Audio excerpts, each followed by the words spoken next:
Saudara pendengar sekalian, Radio Horor Indonesia segera dimulai.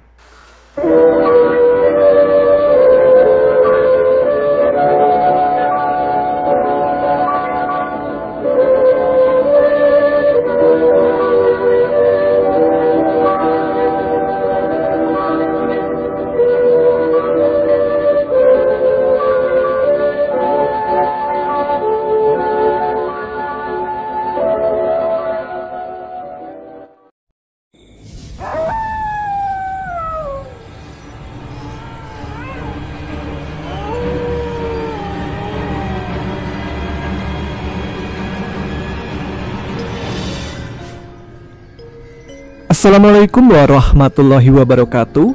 Jumpa lagi dengan saya Tama dalam Ada Apa Gerangan Season 2. Bagaimana kabar kalian? Semoga selalu diberikan kesehatan dan rezeki yang cukup. Malam Jumat lagi nih. Seperti biasa, setiap malam Jumat ada segmen Radio Horor Indonesia yang akan menambah malam mencekam kalian. Seperti biasa dalam segmen Radio Horor Indonesia ini, saya akan membacakan beberapa cerita horor untuk teman-teman Ada Apa Gerangan. Dan bagi teman-teman yang ingin ikut membagikan cerita pengalaman mistisnya, bisa dikirim ke email kami adaapagerangan20@gmail.com atau DM kami di Instagram @aagchannel. Oke, sebelum terlalu malam, kita langsung menuju ke cerita yang pertama untuk episode RHI FM malam ini.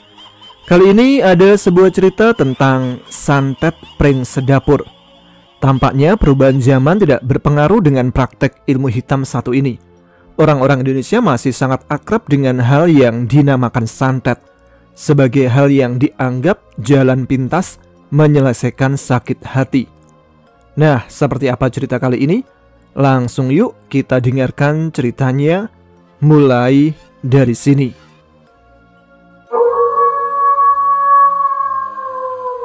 Saat usiaku 11 tahun, seperti biasa, kedua orang tuaku setiap pagi selalu melakukan aktivitasnya.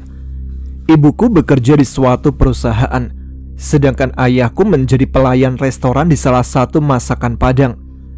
Kami termasuk keluarga yang bahagia dan berhubungan baik dengan siapapun, baik dengan tetangga maupun dengan saudara. Kedua orang tuaku selalu memberikan nasihat kepadaku, juga kakak perempuanku. Jika sedang bermain dengan teman atau main di rumah tetangga, harus punya sopan santun agar tidak terjadi pertengkaran. Kedua orang tuaku juga dikenal dengan pribadi yang suka membantu dengan jiwa sosial yang tinggi. Aku yang diasuh tetanggaku pulang sebelum maghrib. Tapi aku belum melihat ibuku di rumah. Hanya Kak Rina yang masih duduk di bangku SMA waktu itu sedang asik di depan TV.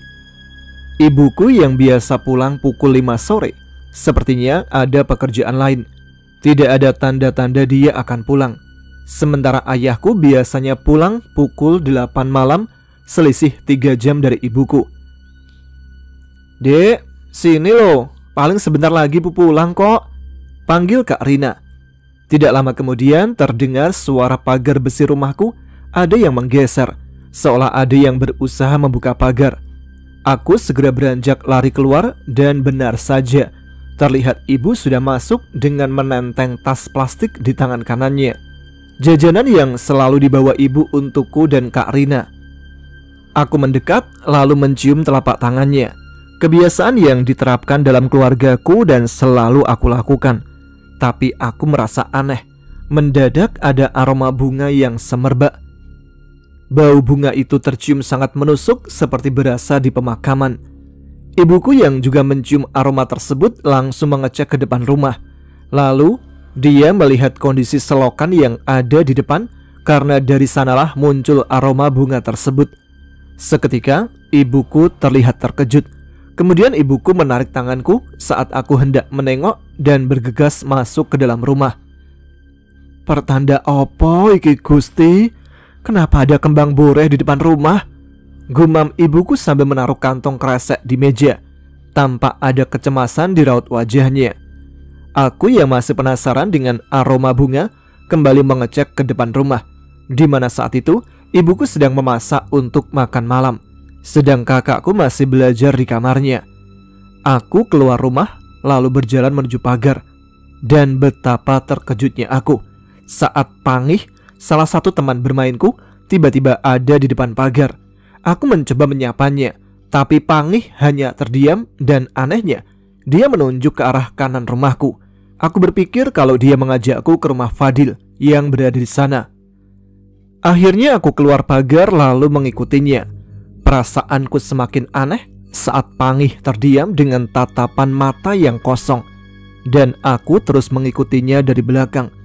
Padahal dia tidak menuju ke rumah Fadil, tapi menyusuri jalan yang entah kemana tujuannya. Aku dikejutkan dengan seseorang yang menepuk pundakku. Begitu aku menoleh, ternyata itu adalah ayahku. "Aryo, kenapa kamu kelayapan sendirian malam-malam begini?" ucap ayahku dengan terheran-heran. Aku menceritakan tentang keberadaan Pangih yang mengajakku bermain. Akan tetapi aku menjadi bingung karena temanku itu sudah menghilang secara tiba-tiba. "Nggak ada siapa-siapa di sini," ucap ayahku sambil mengajakku kembali pulang ke rumah. Sesampainya di depan rumah, terlihat ibuku bersama ibunya Pangih sibuk mencari keberadaanku. Begitu melihat kedatanganku bersama ayah, ibu langsung memelukku. "Dari mana kamu? Kok tidak pamit sama ibu? Ibu khawatir. Pangih ada di rumahnya sudah tidur dan Fadil lagi di rumah saudaranya. Kamu ini main sama siapa tadi?" Aku menjawab apa adanya tentang keberadaan Pangih yang mengajakku berjalan-jalan. Beberapa saat kemudian, dari dalam kamar, sekilas aku mendengar ibu bercerita pada ayah tentang kembang bureh yang dilihatnya.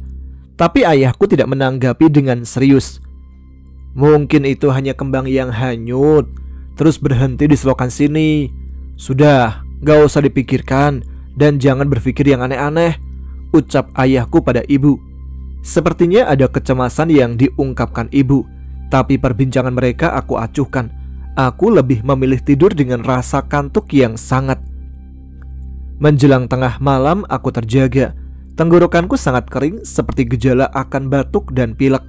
Aku yang hendak akan bangkit mendadak merasa sakit kepala yang luar biasa, hingga aku terjatuh menghantam almari. Suara keras itu membuat kakak dan ibuku terbangun, yang kemudian mereka datang dan membantuku bangkit untuk rebahan kembali ke ranjang. "Ya Allah, badan kamu panas sekali, Dek." Dengan rasa cemas, ibuku menyuruh kakakku segera mengompres dan menemani aku malam ini. Karena secara bersamaan, ternyata ayahku juga mengalami hal yang sama, yaitu demam tinggi dan sakit kepala. Setelah sholat subuh, ibu menyuruh pamanku yang rumahnya tidak jauh dari rumah kami untuk memanggil Pak Mantri Desa. Dan keanehan kembali terjadi. Saat dilakukan pemeriksaan, suhu badan normal. Kondisiku dan ayah juga kembali membaik.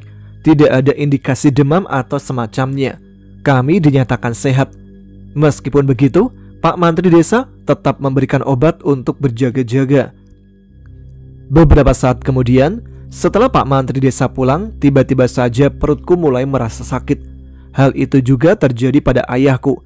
Dengan kondisi seperti itu, ibuku semakin panik dan cemas. Tidak lama kemudian, kepanikan itu bertambah ketika Kak Rina juga mulai mengeluh sakit kepala yang dahsyat. Sejenak kemudian, ibu hanya terdiam sambil menahan tangis karena tidak tahu harus berbuat apa. Sementara pamanku yang masih berada di sana merasa bingung melihat keadaan tersebut. Dia mengelus rambutku sambil menghibur. "Ayo, kita bawa ke rumah sakit aja, Mbak, biar jelas penyakitnya," ucap pamanku. Ibu yang masih bingung hanya mengikuti saran dari pamanku. Segera paman keluar hendak mengambil mobilnya. Akan tetapi, kejadian yang aneh terjadi. Di saat itu juga, kondisi kami kembali membaik. Kejadian tersebut terjadi berulang selama 3 hari berturut-turut. Selama itu pula, ibu tidak masuk kantor termasuk ayah. Aku dan Kak Rina juga absen sekolah. Dan anehnya, setiap kali akan dibawa ke tempat medis, keadaan kami kembali membaik. Pernah dengan sengaja ibuku mengajak kami ke salah satu dokter rumah sakit. Di sana juga tidak ditemukan adanya penyakit di tubuh kami. Ibu Dini, tetangga yang mengasuhku, hari ini datang menjenguk dengan didampingi ibu. Dia menemui kami yang berada di dalam satu kamar. Terlihat mukanya cukup tegang saat melihat kondisiku juga kakak dan ayah. "Sebenarnya mereka sakit apa toh, Bu?" tanya Ibu Dini. Kemudian ibuku bercerita mulai dari awal kejadian. "Yang aku herankan, kenapa mereka semua sakit secara bebarengan?" tutur ibuku pada Ibu Dini mengakhiri ceritanya. Ibu Dini yang menyimak cerita ibuku mulai merasakan ada keganjilan yang terjadi. Apalagi medis menyatakan kami sehat dan tidak ditemukan sakit apapun saat diperiksa oleh dokter. "Maaf Bu, apa keluarga ibu punya suatu masalah dengan orang lain? Atau mungkin dengan saudara sendiri?" tanya Ibu Dini dengan serius, seolah ada kecurigaan di hatinya. Ibu terdiam sejenak sambil mencoba mengingat. Kemudian dia menggelengkan kepalanya.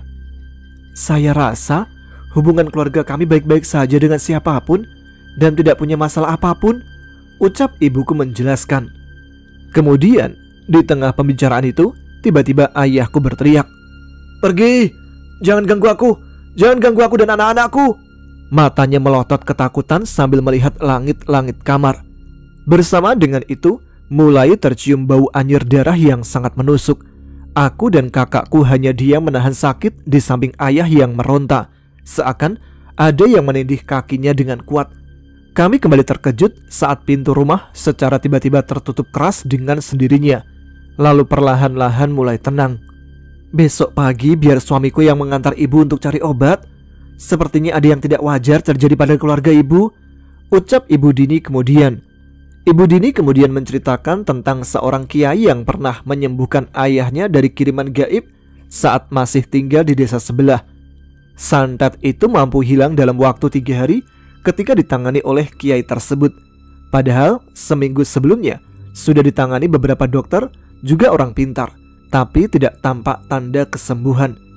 "Saat itu aku juga kebingungan Bu, makanya aku tadi bertanya pada ibu. Siapa tahu ibu punya suatu masalah yang menjadi dendam," tutur Ibu Dini. Dengan mata berkaca-kaca, ibuku menuruti anjuran Ibu Dini untuk menemui kiai tersebut. Kemudian ibuku juga menceritakan tentang kembang yang ditemukan di selokan depan rumahnya. Dan dari cerita itulah Ibu Dini semakin curiga perihal santet yang dikirim seseorang pada keluargaku. Waktu berjalan dengan cepat. Di malam harinya aku terbangun. Aku melihat ibuku sudah tertidur beralaskan tikar di bawah ranjang. Begitu juga dengan ayah dan Kak Rina yang terlihat pulas. Tiba-tiba muncul sosok bermata merah menyala, rambutnya tebal acak-acakan. Sosok itu muncul bergelantungan di langit-langit kamar dengan penampakannya yang sangat menyeramkan. Aku hanya melotot tanpa bicara apapun. Di seluruh anggota tubuhku tidak bisa digerakkan sama sekali. Saat makhluk itu turun hendak mencekikku, aku hanya mampu memejamkan mata. "Ada apa, Nak?" terdengar suara ibu yang membangunkan. Rupanya dia mendengar deru nafasku yang ngos-ngosan. Aku mengusap keringat dingin di dahiku. Kemudian aku menceritakannya pada ibu tentang kejadian yang baru saja aku alami. Setelah mendengar apa yang aku ceritakan, ibu hanya terdiam dan menyuruhku untuk tidur kembali sambil berdoa. Keesokan harinya, pagi-pagi sekali, Ibu Dini bersama suaminya datang ke rumah. Dan tanpa menunggu lama, ibuku segera berganti pakaian. Kemudian dia menitipkan kami yang masih sakit dan hanya bisa berbaring di dalam kamar agar dijaga oleh Ibu Dini. Ibu mendekat lalu berpamitan pada ayahku. "Semoga Allah menemukan obat untuk kalian," ucap ibu sebelum menemui kiai tersebut. Setelah melewati hampir 6 jam perjalanan, sampailah ibu di rumah Pak Kiai. Dan tanpa diduga sama sekali, ternyata Pak Kiai sudah tahu tujuan ibu menemuinya. Suami Ibu Dini tampak kagum dengan keilmuan yang dimiliki oleh Pak Kiai tersebut. "Duk, keluargamu mendapatkan kiriman guna-guna dari seseorang," ucap Pak Kiai tanpa menutupi apapun. Kemudian dilanjutkan dengan penjelasannya tentang teluh yang dikirimkan, yaitu ilmu santet pring sedapur, di mana ilmu santet ini digunakan untuk menghabiskan semua keluarga beserta keturunannya. "Teluh itu tidak bisa menyerangmu karena iman yang kuat, dan kamu bisa menjaga sholat 5 waktu dengan baik," ujar Pak Kiai. "Siapa yang tega mencelakai keluargaku, Pak Kiai?" tanya ibuku dengan cemas. "Nanti kalian akan tahu siapa pelakunya, karena teluh itu akan berbalik pada yang mengirim teluh tersebut," jawab Pak Kiai dengan tegas. "Lantas, apa yang harus saya lakukan, Pak Kiai?" tanya ibu kembali. Namun pertanyaan itu tak dijawab. Justru Pak Kiai menyuruh agar ayahku melakukan ritual puasa Senin Kamis dengan diberikan wirid khusus. Sedangkan untuk aku dan Kak Rina diberi air yang diberi kertas raja di dalamnya. Air itu untuk membasuh muka, sisanya disiramkan di depan rumah. "Pesanku, adakan pengajian untuk wirid bersama. Carilah ustadz yang sering mengisi pengajian di tempat sekitarmu," tutur Pak Kiai. Dilanjutkan Pak Kiai berkata, "Saya akan membantu doa dari sini. Semoga semuanya lekas sembuh ya." Sementara di rumah, Ibu Dini penuh kegelisahan saat melihat ayahku yang terus kejang-kejang. Dan aku juga dikagetkan dengan sosok yang kemarin muncul mencekikku. Namun kali ini, makhluk itu mencekik ayahku yang membuat matanya melotot dan lidahnya menjulur keluar. Saat ayah mulai kehabisan nafas, ibuku dan suami Ibu Dini datang. Segera dikeluarkan bungkusan air, lalu dibasuhkan pada muka ayah. Aku melihat samar-samar makhluk itu pergi menjauh, dengan diiringi angin berhembus kencang yang entah datang dari mana. 2 hari kemudian, ibuku mengadakan pengajian lingkup RT sesuai pesan Pak Kiai. Dan yang terjadi malam itu sangat aneh. Mendadak ada kejadian mati lampu sebanyak 2 kali. Dan itu terjadi hanya di rumahku saja. Tapi dengan keyakinan yang kuat dari jamaah pengajian, termasuk ustadz yang memimpin, semua berjalan dengan aman. Aku yang sudah berangsur-angsur membaik melihat sosok tersebut berada di langit-langit rumah. Sesaat bayangannya menatap ayahku dengan tajam, lalu menghilang dan lenyap. Beberapa hari kemudian, setelah kejadian tersebut, keluargaku menjadi semakin khusyuk dalam beribadah. Selain itu juga sering melakukan puasa sunnah Senin Kamis sesuai aturan Pak Kiai. Dan kami kembali dalam kehidupan yang dulu, menjalani aktivitas sehari-hari dengan penuh kebahagiaan.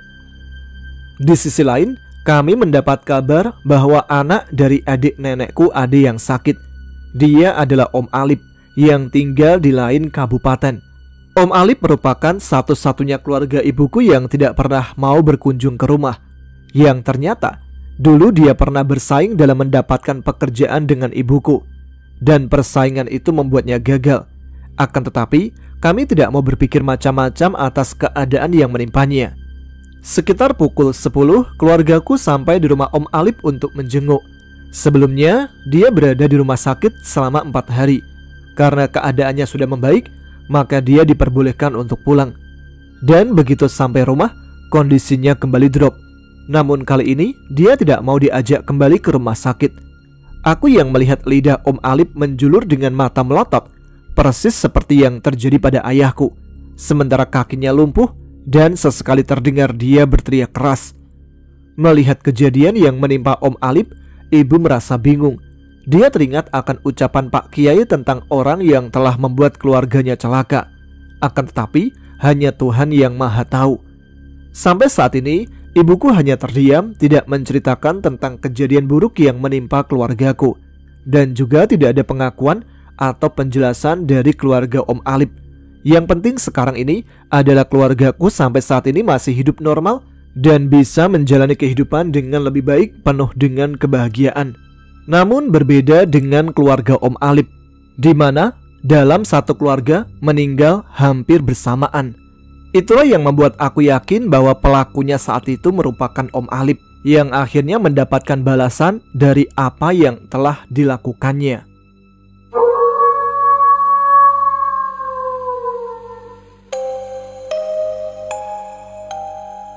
Nah, itu dia cerita tentang santet prank sedapur yang dialami oleh keluarga Arya.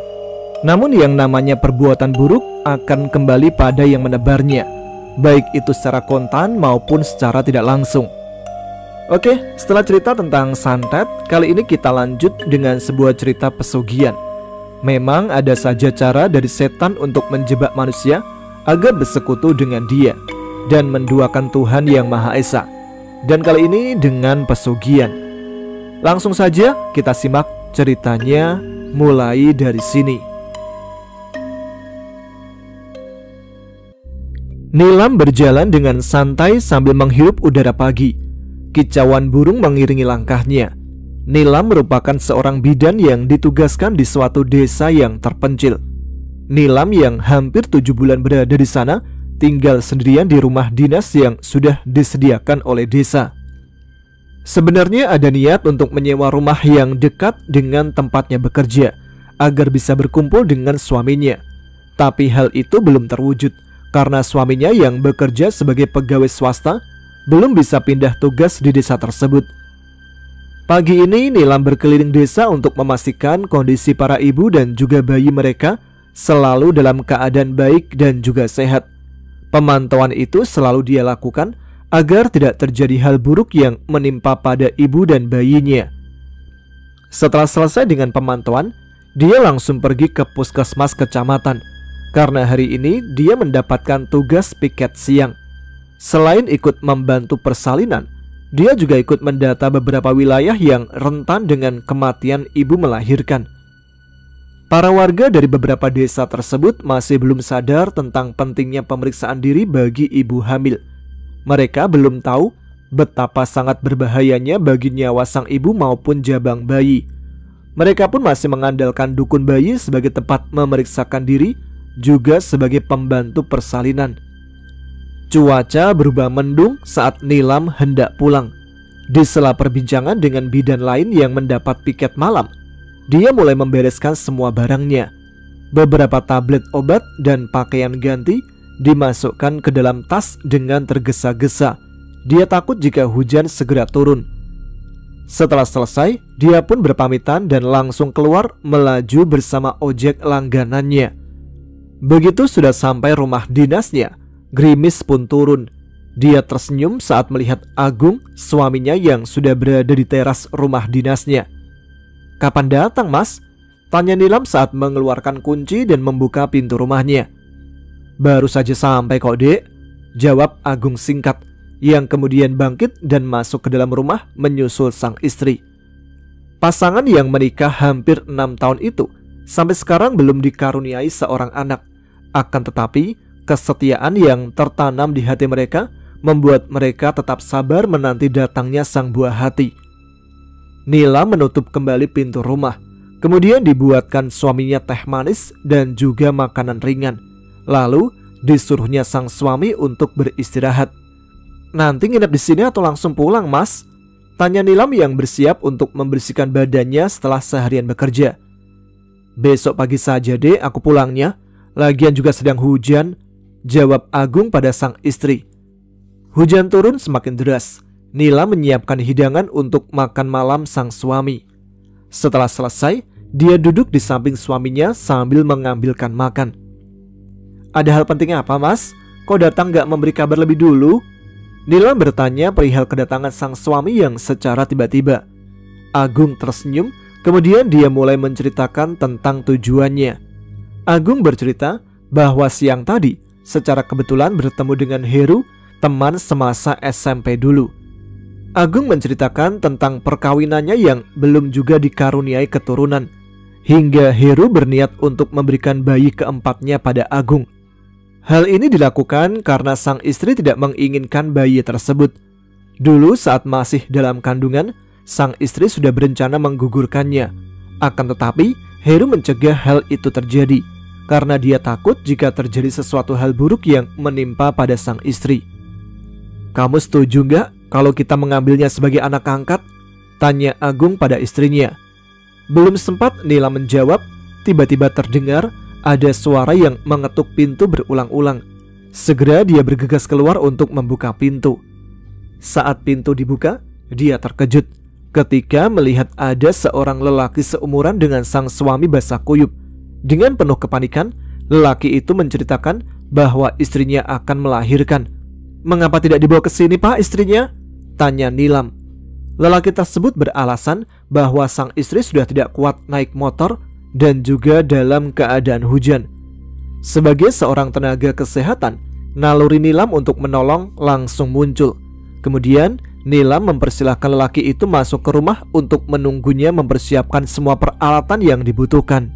Akan tetapi, lelaki tersebut memilih menunggunya di luar saja. "Siapa dia yang datang?" tanya Agung sambil berjalan keluar. Nilam menuju kamar tanpa memberi jawaban pada sang suami. Sementara Agung keluar rumah untuk menemui lelaki tersebut. Dia yang merasa pernah bertemu dengan lelaki tersebut mulai mengingat-ingat. "Mas, kamu cepat siap-siap antarkan aku ya ke rumah lelaki itu. Kasihan, istrinya sudah mau melahirkan. Takutnya ntar kita terlambat, Mas," teriak Nilam dari dalam rumah. "Siap, bos cantik," jawab Agung sambil menggoda sang istri. Di tengah derasnya hujan, Agung mengikuti motor lelaki tersebut dari belakang hingga mereka sampai di rumah tua bergaya bangunan kuno. Nilam merasa heran karena dia tidak pernah melihat bangunan sebesar itu di perbatasan desa. Karena waktu semakin mendesak, dia pun tidak mempermasalahkan hal tersebut. "Mari Neng, masuk ke dalam rumah." Lelaki itu mengajak mereka masuk. Terlihat di sana ada seseorang perempuan yang berpakaian ala keraton mulai memperjuangkan kelahiran seorang bayi. Nilam langsung meletakkan tasnya dan mulai menuntun perempuan tersebut. Tapi dia sangat heran karena saat dia menyentuh perut sang ibu, bayi tersebut keluar dengan mudahnya. Langsung saja Nilam memanggil pria tersebut untuk menemui sang istri dan bayinya yang menangis. Setelah Ari-Ari keluar, segera Nilam melakukan tugasnya. Dia sangat senang karena semua berjalan normal tanpa ada kendala sedikit pun. Nilam merasa heran dengan apa yang dilihatnya. Perempuan tersebut langsung berdiri menggendong sang bayi sambil nembang lagu Jawa. Sementara suaminya yang masih basah kuyup duduk bersimpuh menghadap ke ari-ari sang bayi yang telah dimasukkan di kuali kecil yang sudah dipersiapkan. Nilam yang selesai dengan tugasnya mulai merasa merinding. Dia hanya diam tanpa berani berkenalan dengan mereka. "Ongkosnya besok ya Neng," ucap lelaki tersebut tanpa memandang Nilam sedikit pun. Segera Nilam berpamitan sambil berkata, "Iya Pak, besok aku akan kembali ke sini lagi, sekalian memeriksa kondisi sang ibu dan juga sang bayi." Keesokan harinya, Nilam mengajak Agung untuk pergi ke rumah lelaki tersebut. Ketika mereka sudah sampai di depan rumah, mereka kebingungan karena rumah yang tampak angker itu adalah rumah kosong yang sudah lama tidak dihuni. Terlihat juga alang-alang tumbuh mengitari rumah yang dipagari seng tinggi tersebut. "Berarti selama ini ada rumah di balik seng tinggi ini," batin Nilam. Dia tidak menyangka bahwa ada rumah di balik pagar seng yang selama ini ia lewati. Memang dia tidak pernah memperhatikan secara seksama bangunan tersebut. Sang suami mondar-mandir di depan pintu pagar rumah hingga pemilik warung di seberang jalan menghampirinya.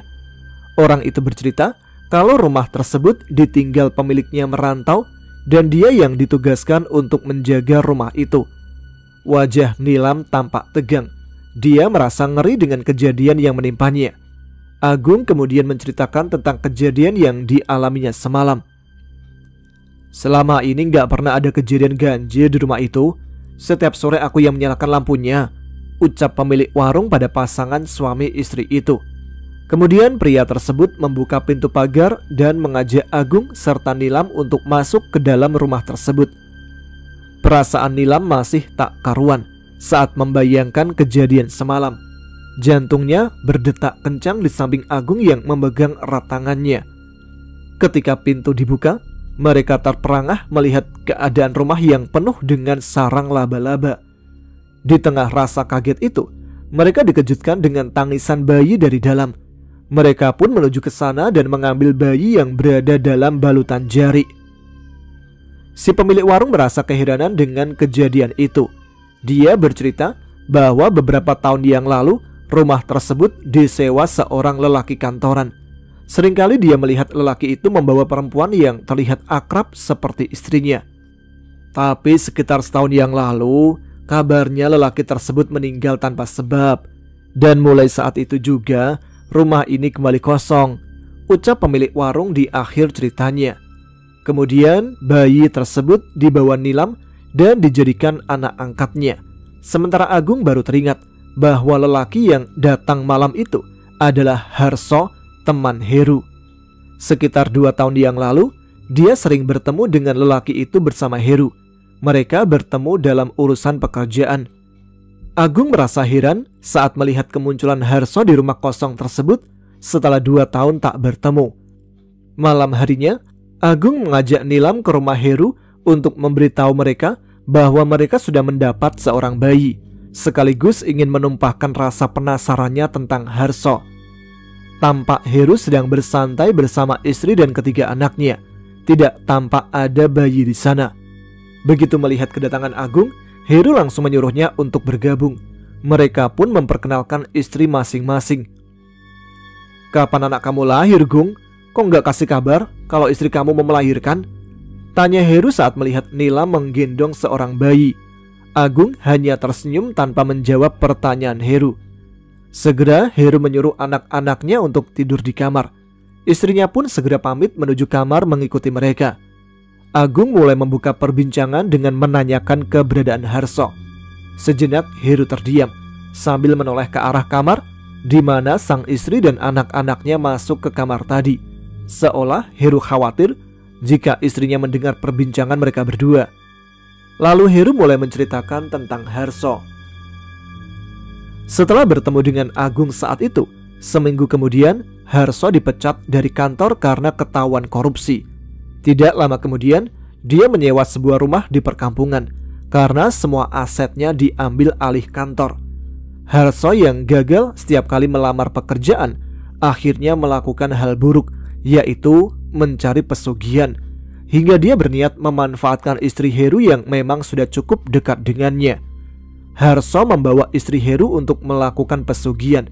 Dia pergi melakukan ritual di Gunung Tunggang, tempat pesugihan tersebut. Di sana, sang pencari pesugihan harus melakukan perzinahan. Dan selama itu terjadi, istri Heru sama sekali tidak menyadarinya, hingga akhirnya istrinya hamil. Mungkin karena hal itu yang membuat istrinya tidak menginginkan bayi itu lahir. Ketika usia kehamilan menginjak 3 bulan, Harso ditemukan meninggal secara misterius saat berduaan dengan istri Heru. Dan mulai saat itulah Heru baru tahu bahwa istrinya telah mengingkari janji sucinya dengan melakukan perselingkuhan. Tapi demi masa depan anak-anaknya, Heru tetap mempertahankan rumah tangganya. Dia menyumpah istrinya untuk tidak melakukan perselingkuhan lagi. "Bayi itu hilang seminggu yang lalu, namun kami sengaja tidak mencarinya. Karena sebelum hilangnya bayi tersebut, Harso muncul bersama seorang perempuan yang berpakaian ala keraton. Dia datang sambil membawa bayi tersebut. Kami berpikir bayi itu dijadikan tumbal pesugihannya selama ini," ucap Heru pada Agung.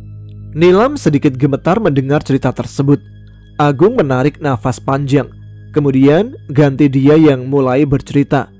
Dia menceritakan tentang kemunculan Harso di sebuah rumah di perkampungan tempat istrinya bekerja. Mungkin rumah itu yang disewa Harso hingga ditemukannya bayi yang mereka bawa dan dijadikan anak angkat, batin Agung. Di tengah Agung bercerita, istri Heru muncul membawa minuman dan makanan ringan. Istri Heru meminta pada Nilam agar memperlihatkan bayi yang mereka bawa. "Ya Tuhan, ini kan bayiku. Kenapa bisa ada sama kalian?" tanya istri Heru dengan terkejut. Suasana menjadi sangat tegang. Ada rasa aneh yang menyelimuti benak mereka semua. Istri Heru mulai menceritakan tentang rumah yang disewa oleh Harso. Yang ternyata benar, rumah itu adalah rumah di mana Nilam menemukan bayi. Di salah satu kamar rumah tersebut, Harso sering menyendiri melakukan ritual. Terkadang pula terdengar suara perempuan dan muncul sosok perempuan yang berpakaian keraton, layaknya seorang ratu mendatangi Harso. Sementara tempat yang dituju istri Heru bersama Harso yaitu Gunung Tunggang. Gunung Tunggang adalah merupakan tempat berasalnya pesugihan yang dilakukan oleh Harso. Setiap kali ke sana, Harso selalu membawa bungkusan plastik entah apa yang dibawanya. Istri Heru hanya melihat dari kejauhan saat Harso menemui juru kunci tempat tersebut. Mungkin menyatakan perjanjian, hingga ritual memalukan pun terjadi di sana. Istri Heru merasa terpengaruh saat melakukan perbuatan zina di sana. Tanpa sadar, dia menuruti semua perkataan Harso.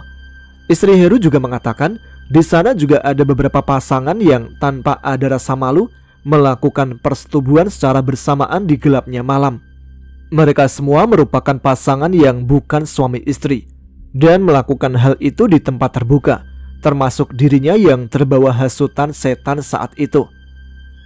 Mungkin perempuan yang kalian tolong dalam persalinan itu merupakan danyang penguasa gunung tersebut. Dia yang memberikan harta pada Harso, dan dengan kemunculannya itu maka arwah Harso sudah tenang di alam sana, ucap istri Harso mengakhiri ceritanya. Harso memang bergelimang harta dan menjadi orang yang kaya raya dan terpandang di desanya. Namun dia tidak menyadari dengan kehamilan istri Heru, maka berakhirlah semuanya. Karena itu adalah pantangan yang harus dihindari saat melakukan pesugihan tersebut. Waktu berjalan dengan cepat. Nilam akhirnya hidup berbahagia. Tidak ada keanehan yang tampak dari bayi tersebut. Setelah bayi itu berusia 6 tahun, Nilam dikaruniai seorang anak perempuan yang cantik jelita.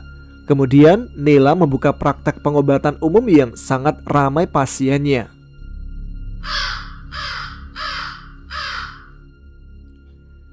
Itu dia cerita yang kedua. Kok ada modelan pesugihan begitu ya? Ini hampir mirip dengan pesugihan Kemukus kayaknya.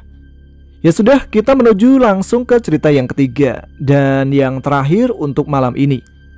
Ada sebuah cerita yang dibagikan oleh Rohman di Nganjuk. Pengalaman mistisnya ketika mencari burung bersama bapaknya. Langsung saja, ceritanya mulai dari sini.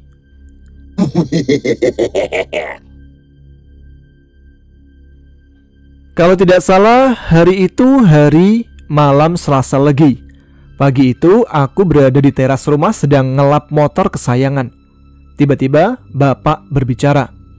"Man, nanti malam ada acara nggak?" "Nggak ada pak, ya mungkin ke warung doang sih." "Nanti malam ikut bapak yuk." "Kemana pak?" "Ikut cari burung, lumayan buat lauk." "Oke lah." Singkat ceritanya, jam telah menunjukkan pukul 8 malam. Jadi tepatnya malam Selasa Legi. Aku dan bapak sudah siap mencari burung. Tidak lupa peralatan senter dan jaring kami siapkan. Kami berdua pun langsung berangkat menuju tempat tujuan. Setelah sampai di tempat yang dituju oleh bapak, bapak mengatakan, "Man, kita cari sebelah sana dulu ya." Bapak langsung mengarah ke pohon sengon dan mangga. "Ayo." Awal pencarian aku tidak merasakan apa-apa. Lama kami mencari hingga 30 menit tepat di pohon durian. Kami mencium aroma melati dan bunga kantil. "Man, kamu jangan jauh-jauh ya, deket bapak aja sini," kata bapak sambil mengarahkan senter ke pohon durian. "Iya pak," kataku sambil mendongakkan kepala ke atas. Ternyata di atas pohon durian aku melihat wanita bergaun putih sedang menggoyang-goyangkan kaki dan memelototi kami berdua. Lama ku pandangi wanita itu, tapi dia malah tertawa. Bapak pun menyadarinya. "Man, jangan lihat ke sana. Ayo ikuti bapak," sambil menuju ke kebun bambu. "Apaan pak, orang cuma kunti." "Hus, gak ilok, jangan seperti itu." Kami berdua lalu menuju pohon bambu dan masih tetap tidak menemukan burung. "Di sini kayaknya nggak ada burung, Man. Kalau ke dekat sungai bagaimana?" "Iya pak, kayaknya di sana ada." Kami berdua pun berjalan menuju pohon dekat sungai. Sesampainya di dekat sungai, kami mencium bau melati. "Man, kamu mencium bau melati nggak?" kata bapak sambil mengarahkan senter ke atas pohon. "Mencium pak," jawabku yang melihat kuntilanak berada di atas pohon yang bapak senteri. "Man, itu burung ya?" "Gede man," kata bapak sambil menunjuk. "Mana sih pak?" "Tuh lihat, burung derkuku kayaknya." "Tapi itu bukan burung pak." Dari sudut pandang bapak itu adalah burung, tapi dari sudut pandangku itu adalah kuntilanak. "Kamu siapkan jaring man, tapi baunya kok makin menusuk hidung ya." "Bukan burung itu pak." "Shh, diam, cepat siapin jaring." "Ya elah pak, dikasih tahu juga tetap gak ngerti." Ketika akan menjaring, aku dan bapak sangat kaget. Burung itu mengeluarkan suara tertawa wanita. "Astagfirullah man, bukan burung ternyata," kata bapak sambil lari. Udah dikasih tahu juga ngeyel, Pak. Kemudian aku pun ikut berlari mengikutinya. Bapak yang gak ngerti toman, kirain burung. Kami pun berhenti di persawahan padi yang baru saja ditanam. Aku melihat dari kejauhan jembatan yang biasa aku lewati kini telah berubah menjadi bangunan rumah megah yang bertingkat dengan dinding bercat warna putih. Loh Pak, itu rumah siapa Pak? Gede banget, tanyaku sambil menunjuk. Mana? Sambil melihat yang aku tunjuk. Itu, lihat gak? Ngawur kamu, istighfar man, itu jembatan, masa lupa?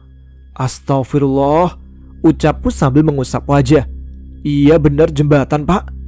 Ayo kita ke sana. Kalau masih gak percaya. Kami berdua pun menuju ke jembatan. Iya Pak, bener jembatan. Kami berdua pun bersantai di jembatan. Tapi bau harum melati masih tetap mengikuti. Man, ayo ke sana, kata bapak sambil mengarahkan langkah ke rimbunan pepohonan yang lebat. Iya Pak, kayaknya di sana ada tuh. Kami berdua menuju jalan setapak di rimbunan pepohonan bambu yang menjuntai seperti terlihat terowongan. Di situ aku dikejutkan dengan bau melati dan sosok kuntilanak yang sedang duduk di atas pohon sambil berbicara kepadaku. Ojo morom rono, lek kowe pengen selamat. Yang artinya jangan pergi ke sana kalau kamu ingin selamat. Karena bapak tidak melihatnya, dia pun terus mencari-cari. Hingga tidak lama kemudian aku melihat di ujung terowongan sana seperti ada sebuah gapura besar dengan ukiran-ukiran Jawa kuno yang dijaga oleh 4 makhluk yang merupakan penjaga dan satu lagi merupakan pimpinannya. Jadi ada 5 sosok. Stop Pak, balik sini. Apa Toman? Ayo pulang aja. Rupiah Toman, di sana itu banyak burungnya. Udah Pak, pokoknya jangan ke sana. Kamu ini. Yowes saya pulang. Kini kami berdua menjauh dari tempat itu. Aku melihat makhluk-makhluk itu terus memandangiku. Jadi merinding kalau ingat itu. Setelah kami hampir sampai di jembatan, kami melihat wanita bergaun putih sedang duduk di atas jembatan. Bapak yang melihat langsung menegur. Oh, jadi kamu yang dari tadi menggangguku. Udah Pak, hiraukan aja. Hus, pergi sana. Ganggu orang cari makan aja. Tidak lama wanita itu terbang sambil tertawa. Udah Pak, ayo pulang. Macem-macem sama aku tak jaring kapok kamu, gerutunya. Udah Pak, orang dia udah pergi masih diomelin. Biarin, ganggu orang aja. Wah angel iki. Nanti di rumah aku ceritain Pak. Kami berdua bergegas menuju rumah. Namun di perjalanan kami masih diikuti dengan bau melati itu. Kok masih ngikut aja ya? Kalau berani tampakkan wujudmu, gerutu bapak. Tidak lama muncul wanita dengan muka yang rusak dan rambut yang acak-acakan dengan tertawa. Sontak aku dan bapak kaget dibuatnya. Spontan kami berdua pun lari terbirit-birit menuju ke musola. Sesampainya di musola, kami beristirahat dan bau melati itu masih tercium. Tidak jauh dari kami berada di depan ada sebuah pohon sawo. Disitulah wanita itu berdiri di atas pohon sambil berkata, "Kok kabur? Katanya suruh nampak." Aku dan bapak saling tatap. Tuh, itu loh Pak, masih ada. Iyo le, kok iyo masih ngikut? Bapak sih pakai nantangin segala. Bapak nggak nantang le, cuma kesel. Wah angel iki. Aku pun berjalan menuju kunti itu. Wes ya, sekarang kamu pulang. Jangan ikut kami, sial kami. Tidak bisa, dia sudah menantangku. Sambil menunjuk bapak. Dia bapakku, gak usah macem-macem. Tiba-tiba bapak melempar pasir ke arah sosok itu yang sudah diberi doa-doa. Terdengar suara jeritan, lalu kuntilanak itu menghilang. Dibilangin suruh pergi kok yo tetap ngeyel. Aduh pak. Sesampainya di rumah, aku menceritakan bahwa setelah sampai di pohon bambu, jalan setapak yang bapak hampir melangkah itu adalah sebuah gapura besar dengan ukiran-ukiran Jawa kuno yang dihuni oleh 5 sosok gaib. Jadi 5 sosok ini tidak bisa aku sebutin namanya ya, bahaya banget soalnya. Untuk Kunti itu, aku juga menyampaikannya bahwa dialah yang memberitahu adanya sebuah gerbang dan di sana sangat berbahaya. Walah, gitu toh. Tak kira kamu ngajak pulang karena takut. Enggak lah Pak. Aku itu khawatir terjadi apa-apa sama Bapak. Soalnya burung aja Bapak sampai kehasut. Setelah aku teliti tentang gapura besar itu, ternyata ada sebuah pusaka yang berbentuk keris. Tapi kalau sekilas dilihat memang terlihat seperti batang kayu biasa. Dan ketika ku teliti lagi, gerbang itu menuju ke kerajaan Majapahit. Dan tentang 5 sosok penjaga gerbang itu tidak aku sebutkan ya, karena kalau aku sebutkan namanya mereka pasti datang. Yang mungkin aku bisa bilang bentuknya merupakan yang 4 itu adalah sosok genderuwo, sedangkan pemimpinnya merupakan buto ijo dengan membawa pentungan, atau biasa kita sebut kerennya dengan nama Gada.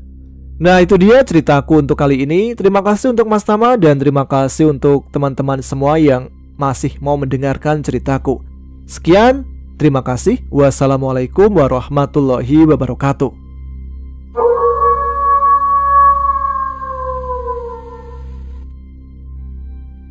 Nah, itu dia cerita mistis yang dibagikan oleh Rohman di Nganjuk. Ada-ada aja ya Mas Rohman ini mencari kok burung, kayak nggak punya burung aja. Dan itu dia cerita terakhir untuk episode RHI FM malam ini. Tapi sebelum kita akhiri episode RHI FM, seperti biasa saya akan membacakan beberapa komentar yang telah kalian tuliskan di kolom komentar pada video RHI FM minggu yang lalu ya. Yang pertama ada Juliana76, Batam hadir. Terima kasih Mbak Juliana dan salam juga untuk teman-teman yang ada di Batam ya. Lalu ada Teh Santi, kemudian ada Isna Uliana dari Pati, Jawa Tengah. Lalu ada Dilfadar Channel. Halo Mas Tama, aku lo merasa punya teman baru. Mas Tama baik hati dan tidak sombong, mau membalas komenan dariku dan teman-teman semua. Jadi berasa lebih hidup dan dekat. Keren, sehat selalu Mas Tama, sehat dan sukses selalu, amin. Terima kasih Dilfadar Channel. Numpang bicara, aku cewek loh Mas, jangan dipanggil mas-mas lo ya. Oh cewek, soalnya tidak kelihatan ya. Ini Dilfadar Channel. Siap Mbak. Lalu ada siapa lagi ini? Febri Sadaap, Rindu Mian, Gundala Wereng. Iya nih, cerita Mian belum ada lanjutannya dari Mas Budak Brahma ya. Berhenti di part 28 kalau nggak salah. Lalu ada Rotno Hesti Rohutami. Kemudian ada Kunyiliit. Iya betul, namanya gitu. Nganjuk tempat kelahiranku Mas Tama, tapi sekarang aku lagi ada di Makau. Selalu setia mendengarkan cerita-cerita mistis. Terima kasih untuk Kunyiliit. Siapa ini? Kunyil. Oh Kunyil. Maaf, Kunyil. Lalu ada Hani Azahra. Assalamualaikum Mas Tama. Waalaikumsalam. Hadir dari Hongkong nih. Aku lagi nunggu cerita dari Imam Al-Fatah juga. Salam buat suami yang lagi kerja, hati-hati di sana, sehat selalu, jangan lupa sholat ya. Yang, oh iya ada yangnya juga nih. Buat suami Mbak Hani yang sedang kerja, salam juga ya buat teman-teman di sana. Tetap semangat pokoknya. Lalu ada Satriawan. Kemudian Galan Prayuda di Ciputat, Tangerang Selatan, selalu hadir. Terima kasih Mas Galan. Selanjutnya ada Muhammad Madali Yusuf. Assalamualaikum. Waalaikumsalam. Semoga channel Bang Tama sukses selalu, amin. Terima kasih Mas Muhammad Yusuf. Kemudian ada lagi siapa ini? Rani SF9760. Assalamualaikum Mas Tama. Waalaikumsalam. Salam kenal, saya dari orang yang baru pertama komen tapi sudah mendengarkan bertahun-tahun. Titip salam buat adik saya, semoga cepat dapat kerja. Buat Mas Tama sehat selalu ya, amin. Amin juga buat adiknya yang sedang mencari kerjaan ya. Emang saat ini rada susah ya cari kerjaan, jadi dimanfaatkan baik-baik. Buat teman-teman yang udah bekerja tetap semangat. Lalu ada Naura Bejir. Assalamualaikum Mas Tama. Waalaikumsalam. Kediri hadir. Saya penggemar cerita-cerita Mas Tama sejak sekitar 2020-an. Semoga sukses selalu Mas Tama. Amin. Terima kasih Mbak Naura di Kediri. Kemudian ada orang pinggiran di Purworejo. Lalu ada Bayu Segoro Pamungkas. Keren namanya. Hadir dari Salatiga. Nyasar di Banten. Oh, lagi di Banten sekarang. Lalu ada lagi siapa ini? Raisa Karunia Diamanta. Surabaya selalu hadir dan setia buat Ada Apa Gerangan serta naratornya. Suaramu loh Mas, itu loh enak dan bikin candu, mantep. Ngomong aja merdu rek. Coba aja kalau nyanyi. Wah jangan kalau nyanyi. Maaf Mas, gak jelas ini, pengen komen aja. Jadi bulet jadinya. Semoga makin sukses ya Mas. Amin. Amin. Terima kasih Mbak Raisa yang ada di Surabaya. Kemudian ada lagi siapa ini? Ana A. Hongkong hadir buat RHI FM. Semoga Mas Tama keluarga dan juga tim Ada Apa Gerangan selalu diberikan kesehatan. Doa yang sama buat Mbak Ana di Hongkong dan teman-teman lain yang ada di Hongkong juga, di Taiwan, di Singapura, dimanapun kalian berada yang jauh dari keluarga, tetap semangat ya dalam mencari rezeki. Kemudian ada Diamond Jazz. Salam dari Kediri Mas Tama. Wih, Kediri lagi nih. Kebetulan juga perbatasan dengan Nganjuk yang dipisah dengan Sungai Berantas. Siap. Salam buat teman-teman di Kediri. Lalu ada Abdul Syukron. Halo Mas Tama, Klaten hadir di channel Ada Apa Gerangan. Ngopi dan ngerokok Mas, jangan lupa. Telat melulu nih. Siap Mas, ngopinya pokoknya genjot terus. Lalu ada Mbak Desi Mulyana hadir nih sambil goreng bakwan. Salam dari Yordania. Selamat bermalam Jumat. Salam juga untuk Mbak Desi Mulyana yang lagi goreng bakwan. Enak nih kayaknya, bakwan kriuk. Siapa lagi yang bisa dibacain? Ada Teguh Lisyanti hadir menyapa, terima kasih Mbak Teguh.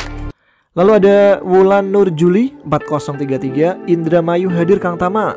Mat lihat aja. Mat lihat juga buat Mbak Wulan di Indramayu. Kemudian ada Mas Ruby Heru nih yang pertama hadir di episode yang lalu ya. Kemudian terakhir ada Mas Denny Yuniarto. Pon kabar, always selalu nggak pernah never. Mantap, malam Jumat yang ditunggu-tunggu. Salam untuk teman-teman di Pontianak, Kalimantan Barat ya, Mas Denny Yuniarto. Baik, itu dia komentar-komentar dan salam yang bisa saya bacakan untuk RHI FM malam ini. Maaf sekali kalau mungkin ada komentar yang terlewat dari minggu lalu, minggu ini juga belum bisa dibacakan. Mohon dimaklum ya, karena ada ribuan komentar yang berjejalan masuk. Ya sudah, mungkin itu saja untuk episode RHI FM malam ini. Kita lanjutkan RHI FM mungkin minggu depan ya, insya Allah. Kita jumpa lagi di episode selanjutnya. Besok jangan lupa sentot terus berlanjut. Sekarang saya Tama pamit. Kita jumpa lagi di episode selanjutnya. Selamat malam, selamat beristirahat. Wassalamualaikum warahmatullahi wabarakatuh.